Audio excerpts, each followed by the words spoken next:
a big way. So Deven, request you to just stay on. We have one IT company joining us now. In fact, Mastek, the first corporate that we're speaking to this morning, the company, remember, signed a strategic partnership with Netail to bring AI-led digital transformation to the retail and consumer industry. That's the buzzword as of now. So to understand the potential from this deal and what the outlook is, we're joined by Ashank Desai, the Vice Chairman and Managing Director at Mastek. Ashank, thanks a lot for joining in. Can you tell us a little bit about the details of this partnership? And, what would this mean in terms of revenue contribution? Any kind of revenue share that you're looking at? How will this boost your retail business? Yeah, Sonia, thanks for the invitation. Thanks to be here. As you know, Sonia, we have been focusing on digital marketing as a major segment of our business. It accounts for 22% of our business. And on that, 15% is a retail business that we have. That means retail digital marketing. We have been doing it through Oracle relationship that we had on digital marketing and now Salesforce. We acquired this company MST, which is focused on Salesforce. And both of them are giving us a big boost in the retail market. Now, what's happening in retail market is almost complete change in consumer behavior in terms of how they buy. 90% of them go through a search engine and they look at all kinds of prices and so on and so forth. So our customers are looking for something beyond digital marketing from Salesforce and Oracle that we already have. And this Netail is exactly filling that gap.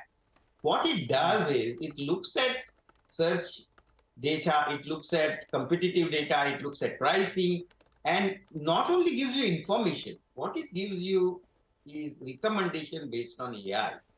And they have seen that as a big boost to their retail consumers. So when we go with them, we will now have a better offering in digital marketing space for our customers. So it means just to understand how the retail business is functioning at the moment, I think in Q3, retail was up 7%, but on a quarter-on-quarter basis, it was down 8%, if I'm not wrong. So there were some furloughs as well, quarter-on-quarter, that you had to face. So just trying to understand, in retail particularly, have you seen a ramp down or a slowdown as far as deals are concerned? We can't say specifically retail versus other sectors. There has been delay, obviously. The decisions are getting delayed because customers are now looking at whether they should do more offshore versus less on-site, and obviously some worries about recession and so on. So there is a decision place today, and that is true for all. So I won't say retail is the only place where there has been a delay specifically. Okay, all right. Hi, Mr. Desai. Good morning. Q3 was a little bit softish for you on the organic front. If you include the Metasoft acquisition, then there was some growth. So tell us, how is Q4 shaping up? Do you expect some growth first organically, and what about including this acquisition as well? No, this is not an acquisition. This is a strategic tie-up. No, I'm referring to Metasoft, sir. Metasoft, organically, how are things shaping up since Q3 was slow? So how is Q4 shaping up? And if you're giving us for the consolidated entity, then including Metasoft, how is it shaping up as well? Go ahead, sir. As we said last time, Metasoft business is doing quite well. In fact, better than what we thought. Not only that, our Salesforce business is growing fast because of Salesforce's own initiatives in US, but it is pulling us in UK also. So that side of business looks quite good.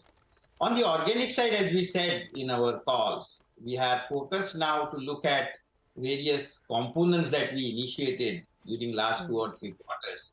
And the results we are looking forward to see in this quarter. Obviously, we don't give any guidance, as you know. So it's difficult for us to talk about specific numbers, Nigel. But the point I make is one engine, which is organic side, is also now we are focusing on moving up this quarter. All right. Okay, Mr. Desai, I wanted to ask you on 2 aspects. One is margins. After 7 quarters of decline, there was some stability in the past quarter. So that's good news. What is the margin band should we be working with from here on? And also, attrition has cooled off quite a bit. Worst of attrition behind? Any kind of number you could give us on attrition and margins? see, as far as attrition goes, it is going down, but still, to be honest, not going as fast as we would like to have. It is going down, but we are looking forward this quarter again. There will be fall over last quarter. However, I think the speed of attrition has to still go down faster. Hopefully, we are looking at next year. The attrition will come back to the normality is what I'm hoping for as far as attrition goes. And we have Margins. talked about EBITDA margins in the range of higher teens or moving beyond the higher end of the teens, and I think we will retain that.